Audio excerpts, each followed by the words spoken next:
What's going on, fellas? I've got a 2019 Ford Ranger here, and I'm using this truck to point out to you the location of the fuel pump relay and the fuel pump fuse.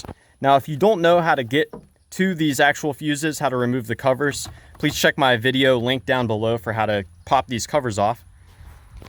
So let's get right to it. The fuel pump relay is going to be this one right here. And my favorite way to troubleshoot this is I'll have someone try to start the truck while I tap on the relay. I'll also grab it, squeeze it, and wiggle it. Sometimes relays can get stuck, and by tapping or wiggling the relay, I can sometimes get it to unstick. Further troubleshooting beyond that, I can pop this relay out, and I can swap in my blower motor relay here, which is the same part number. If after I install the blower motor relay into this spot, if the truck starts and runs, then I know that this relay I took out is probably no good. Now there is a fuel pump fuse as well.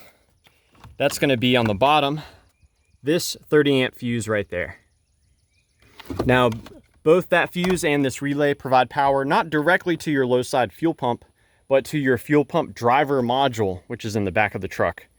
The fuel pump driver module in turn is what powers the low pressure fuel pump.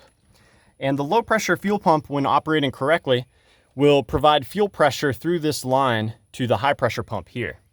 So you can use a special tool and disconnect this line and see if you're getting fuel coming out of this at high pressure. If you are getting fuel here, then that begs the question, is my high pressure pump working? Well, what you can do for that, if you have a scan tool, you can read the value. There's a sensor here. You can read the sensor value of fuel pressure to see if you're building up sufficient pressure with that high side pump.